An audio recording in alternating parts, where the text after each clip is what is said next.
Stop what? Stop what? Think of all those men out there in their uniforms, barking and swallowing orders, inflicting their petty rule over the entire globe. Think of all the harm they've done to you, to me, to humanity. And know this, that we can make them and their flags and their anthems and their governments disappear. If you're anything like me, you're probably sick to the back arse of people telling you about some fantastic American TV series they've gotten into, banging on and on about how Curb Your Feet Under Sopranos or whatever is such a searing work of bloody genius, yeah, that if you don't watch it, you might as well hurl yourself under the nearest bus for crimes against cultural sanity.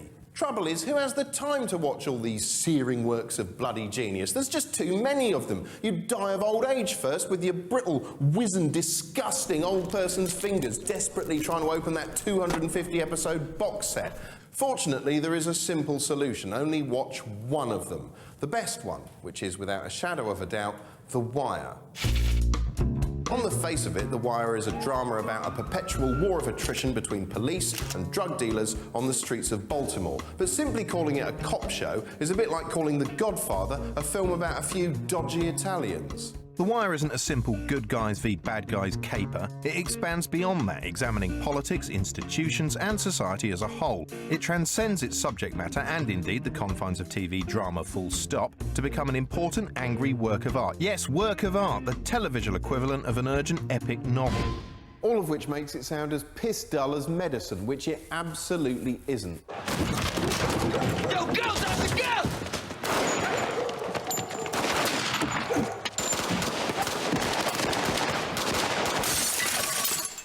Now, it's hard to quickly sum up The Wire, and it's even harder to explain why it inspires such evangelical fervour amongst its fans. Unfortunately, that's exactly what I'm supposed to be doing in this programme. Mainly, however, I just want to persuade you to watch it because it's brilliant. So sod your whole, I don't care what The Wire is attitude. You will get into it or die trying.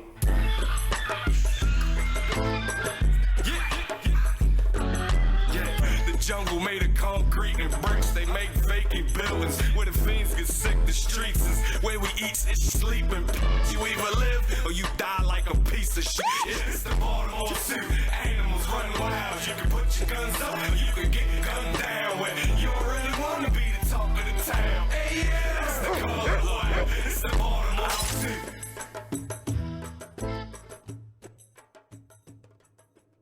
So we've established that I think The Wire is superb, but don't take my word for it. Look, I'm clearly an idiot. Instead, why don't you listen to somebody altogether more respectable, like him, or him, or him? He'll do, not him. Oh, let's start with him. I'd say it's the best TV show I've ever seen. The Wire is better than anything on television. It's that simple. Well, you know, it's the greatest TV show ever been made. I mean, that's all you have to say, really. I heard about The Wire from an American musician friend who'd been watching the series in the States, and he sent me an email saying that it was the best thing he'd seen since Abigail's Party.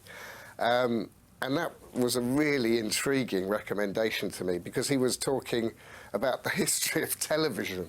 It's like an underrated masterpiece that everyone should see, and it's like a secret as well, because you sort of, you know, it's one of those things you want to tell people about it, but at the same time, you sort of don't want it to be too popular because it's like your own secret thing. I'm going to WA, that's Wiristas Anonymous. Hi, my name's Alexi and I'm addicted to The Wire. Well, I think once you've become addicted to The Wire, lots of other TV programmes seem like pretty thin gruel. When CSI or whatever finds a bloke dead, killed with a golf ball, lying in a million golf balls, then you just say, okay, well, yes, I presume that would be hard to find out which golf ball. When I tell people how much I love The Wire, I've often been recommended The Shield, which is a very good and very dark series, but still conforms to that 1 hour episode where things get wrapped up at the end. Shows like Law and Order, in a way, are kind of disturbing, especially the Special Victims Unit, because they take the most serious crimes and you know, incest, rape and stuff, but they're still being written by Hollywood writers in a Hollywood format, so everything's tied up nicely after an hour. And I think, really, in a way, that's kind of wicked. It seems to me that The Wire is the closest thing to a really great novel.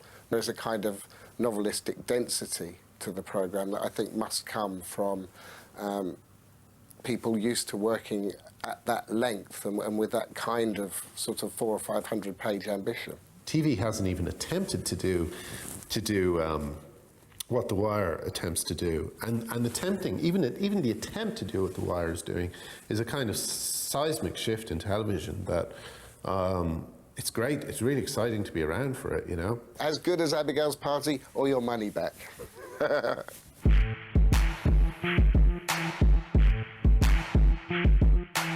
The Wire also doubles as a kind of bipolar love letter to the city of Baltimore, so we're better to discuss it than a boarded-up, derelict old shell. Or we could just go to Baltimore. What you know about Baltimore? What you know about Baltimore? Baltimore. What you know about Baltimore? What you know about... So, welcome to Baltimore, or Willkommen aus in Baltimore if you're hearing in German. A 45-minute drive from Washington, D.C. Charm City, birthplace of the Star-Spangled Banner, home to the Baltimore Orioles and these delicious Chesapeake Bay crabs. All well and good, but this is the stuff of bumper stickers, not the Baltimore as exposed by The Wire. The Wire is concerned with the other Baltimore, the Baltimore with a murder rate 6 times that of New York, the Baltimore known with dark affection as Bodymore, Murderland. That's the Baltimore I'm going to see. The Wire is firmly rooted in reality, so we're better to start than talking to some real Baltimore residents, figures from both sides of the street. Jeff and James here grew up in the projects and, like many local characters, actually appear on the show. So, tell me what The Wire is. It's life. It's life. It's life. But how realistic is it? It's real true. It's real true. It's like, I can honestly say it's like 99.9%. See this? This the kingpin, all right? And he the man. You get the other dude's king, you got the game. Could you explain what the game is? The game is just getting money. Getting money, selling. Whatever your hustle is, that's what it is. I mean, it's real easy to selling smack. Smack. Heroin. You got some dudes that's actually making $25,000, $30,000 a day. So how do you get to be the king? It ain't like that. See, the king, stay the king, all right?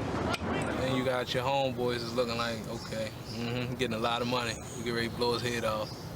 So that's terrifying to me. Yeah. Is that how dangerous is it? Yeah, really. All right, what about them little bald-headed bitches right there? The pawns, man, in the game, they get capped quick. They be out the game early.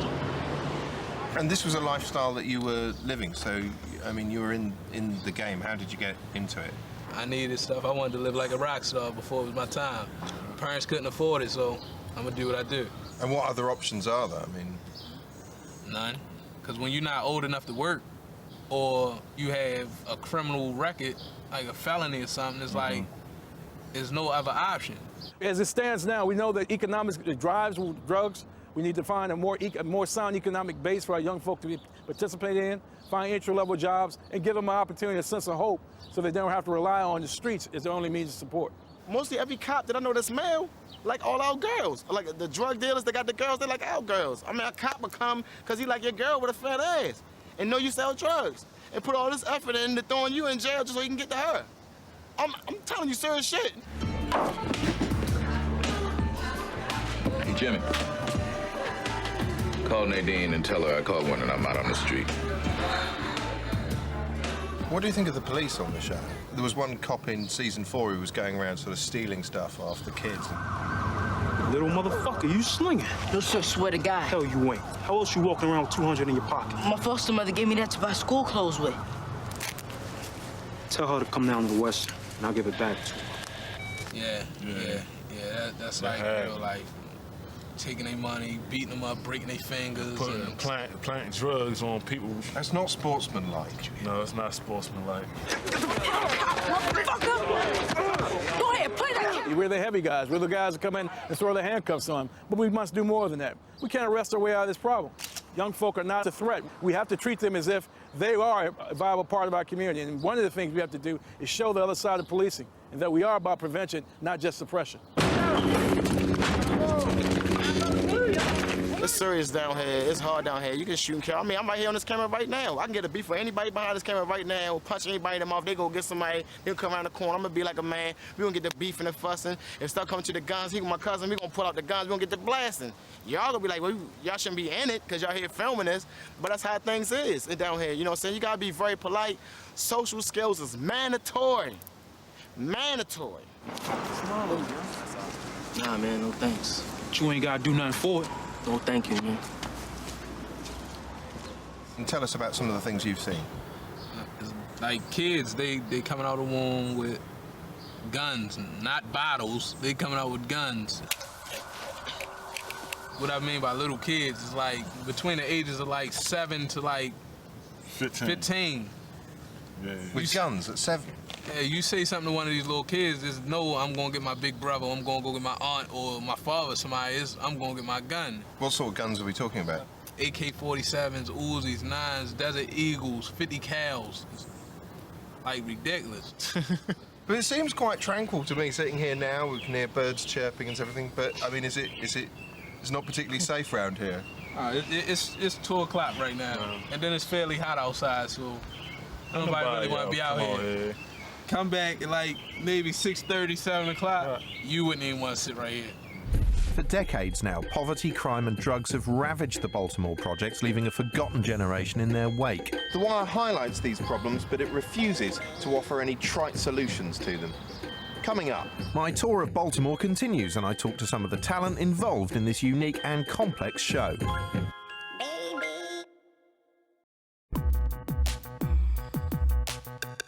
The Wire is an ensemble piece with an immense and varied cast, but the biggest character of all is the city it's set in. Baltimore is the kind of place that arouses strong emotions. I mean, the first thing I heard when I arrived in the airport in BWI was some woman walking through the airport going, "Let's get the hell out of this place." Baltimore is an underdog kind of city, you know, so it did actually remind me in a way of, you know, having come from the other side of the Atlantic, somewhere like Dublin or the way Dublin used to be. Coming from East London, I could see the parallels. I was like, okay, I kind of get it. By setting it in a place like that, you make it generic for all the other places like that, and there are a lot of places in the world that are trying to find their way. Baltimore, in one respect, is all of America.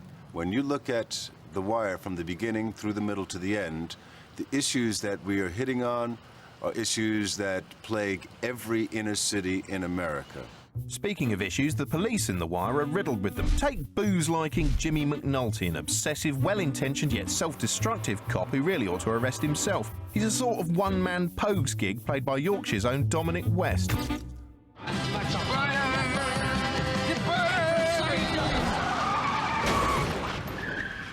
This scene where McNulty takes 2 goes to smash up his car.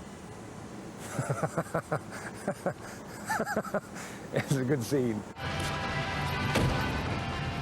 He's always been exactly that man, a man who will bang his head up against the wall until he feels that he's destroyed himself sufficiently for that day.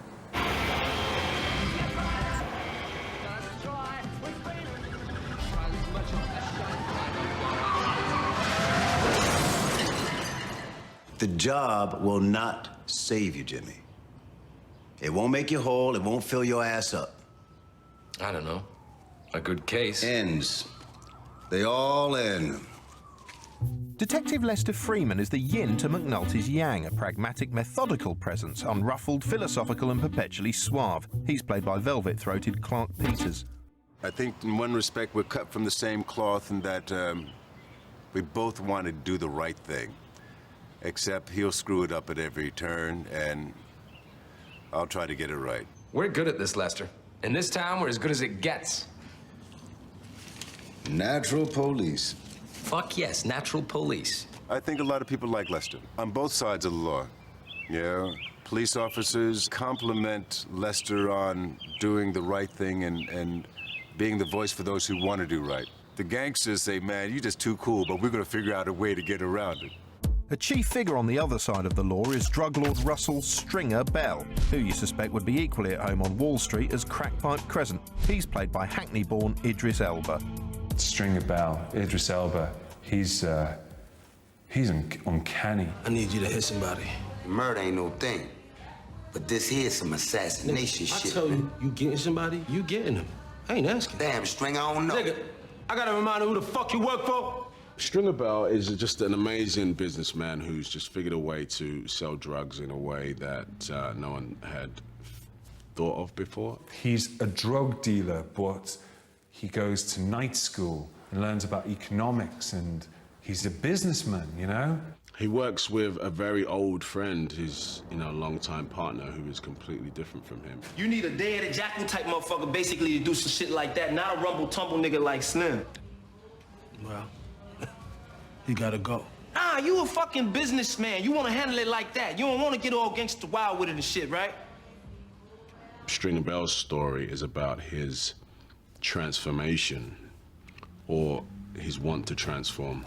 When I was learning to drive and doing my driving test, I would just go into Stringer Bell mode. And it worked. I passed first time, thinking like Mr. Bell. So, political cynicism, moral ambiguity and rich characterisation. By now you should have realised The Wire's just a little more nuanced than TJ Hooker. I mean, imagine the creator of that describing it like this. It's a treatise on the end of the American Empire and who we are as a people, what we've come to, and why we can no longer solve or even seriously address our own problems. David's crucial quality is his lack of sentimentality and his refusal to mythologize anybody. Not only does it, scrape beyond the surface, it sort of really digs to the bone of what, Baltimore and the politics in Baltimore is about. This show is like an incisive look into the workings of a hard-pressed American city. It examines various groups and elements within that city, like, say, the cops, or those working in the drug trade, or teachers, or politicians, or teenagers, or the working class, or the starving class, and it shows how they, they interact with each other, how they play off each other. I think it took a couple of years before people realized that we were doing something different. You are feeding off the violence and the despair of the drug trade. You're stealing from those who themselves are stealing the lifeblood from our city. You are a parasite who leeches off just like you, the culture of drugs. Excuse me? What? I got the shotgun. Got the briefcase. It's on the game, though, right? Well, I think one of the interesting things about The Wire is it's not really interested in traditional notions of morality at all. It's about institutions. You see the police, and they're no better than the gangsters, the people they're chasing. Everyone is just trying to get by and do their job and do it to the best of their ability. There's one particular scene when Bodie and McNulty are talking. I've been out there since I was 13. They are basically rival colleagues at work. Bodie's actually being nostalgic about drug dealing and it's not like it was, and there are some bad guys out there now, and I don't really understand the game anymore. This game is rigged, man. We like them little bitches on the chessboard. It's very sad because in any other walk of life, it would end with him saying, I'm going to apply for something else, but he's a drug dealer. He is what he is. You're a soldier, Bodie. Whatever you are, whatever you commit to, it will somehow find a way to fuck you. My hood full of trouble, I'm good with my hustle. Make my money stretch like a muscle. I'm just a black man caught in the struggle. I'm just a black man caught in the struggle. So you're thinking drugs? In this fucking town, what other crime is there? There are events within The Wire kind of all the time that kind of mirror kind of life in Baltimore. Basically, because what we're doing is just presenting life as it is. We are constantly mangling up the historical reality of Baltimore's drug trade. It's some fabricated names, but it's real. The kids over here kill each other. I know more about murder than you know about that camera. If you'll get a character like Little Melvin, who is, was once one of the most notorious criminals in the city, acts in the series, plays a character called a Deacon, who's like a churchman. Deacon, how'd you get by my people? You can't turn away church folk. Ain't done in these parts. I play a part of a deacon, which is basically what I do from day to day. It's not an act that's easy for me to tell kids, you need to find something else to do. I've been you, they're gonna catch you. If they don't catch you, they're gonna bring it with them. They're gonna give you 30 to life. You're going to a penitentiary, hopefully not one that I've been to, but if you do, you're gonna meet some guys that's got triple life and 40. They kill people, and when they don't kill them, they rape them. You fresh meat, you the last guy on the compound. You ain't gonna like it here. Melvin Williams, Little Melvin, probably sold more heroin in the history of the state of Maryland than any other single individual. A couple of 100 million, maybe more. You figure out whether I'm successful or not. You're not going to be the top of the tier. Most of the kids in this town are not making that kind of money. Very few will retire from the game that way with the money they came into it. 99 times out of 10, you're probably going to do life in prison in the federal system. You're talking about drugs. That's a force of nature. That's sweeping leaves on a windy day, whoever the hell you are. I think the war on drugs in America, at least while it began as a campaign against dangerous narcotics, it has now morphed into a war against the underclass. There's a wonderful scene where Herc and Carver are cruising through the neighborhood and everybody's gone to the East Side versus West Side annual basketball game. West fucking Baltimore's on vacation. Because the streets are empty, Herc says, wow, maybe we won, you know, as if they'd actually won the drug war, you know. Drugs are more pure than they've ever been. They're more plentiful. The violence is greater. The drug war is lost. There's no drug war. Forget it. It's nonsense. It doesn't exist. It'll never be won the way they're fighting it. You can't even call the shit a war. Why not? Wars end. If it was any other war, we'd have abandoned it by now. Unless we take the profit out, it's gonna go on and on and on, and my son is gonna be part of this drive-by and these candlelight vigils. It's never gonna change. I don't think much is gonna change. If I did, I think the show would be a lot less dark. Despite having critical praise flung at it from all directions, The Wire has never quite achieved the audience it deserves, possibly because we live in a cruel and godless universe in which you might as well not bother doing anything, even finish this bloody sentence. We've treated television as if it's not a mass medium, and we have been rewarded in kind. I guess, maybe The Wire's failed to achieve the status of, Desperate Housewives because people are stupid. The real reason is because it's all black people. Well, it does have a lot of black people in it, but it's a great show. When 60 to 70% of your cast is African American, and you put that on the screen for America, there is a certain percentage of the population that is not going to pay attention. I would imagine that the thing that is so glorious about The Wire is exactly the thing that stops it from being mainstream television. It's complex and it's authentic, which means that it doesn't compromise with its narrative ambitions. The episodes are cumulative. They build towards a season conclusion, much as a book would. Things are set in motion that have great relevance, but, you have to commit to the book. There's possibly not much concession made to a casual viewer, and neither should there be, because, why should everything be easy and why should everything be spoon-fed? Pre-chewed. We were not a hit. But we're very proud of the story we told, and it's the only one we wanted to tell. Alongside its established characters and storylines, each season of The Wire introduces a fresh theme. Season 4, for instance, focused on the school system. The 5th and final season is set to examine the role of us bastards, the media. If we got anything right about depicting the problems of the American city and why we can't even attend to those problems or even address them honestly, if we got anything about it right, then the next natural question, and probably the only remaining question, is, are we genuinely ignorant of what the problems are, or are we paying attention to something else? Have we become just about the most distracted and inconsequential people ever to be called a superpower? And so that naturally leads you to want to examine the media in this city. There are some profoundly destructive things going on. Somebody's out there watching all that Paris Hilton shit, Yeah, he's right, Look, you're so distracted, you're not even listening to what I'm saying. You're just looking at this generic urban collage. I better turn up in Vision and summarise things. So there you go. The Wire is a unique show, one that breaks all known rules of television, richly rewards your attention and makes you think while it does so. If you ask me, it's nothing less than your civic duty to tune in, and if you're not convinced, go and watch Celebrity Goose Wrestling on ITV6.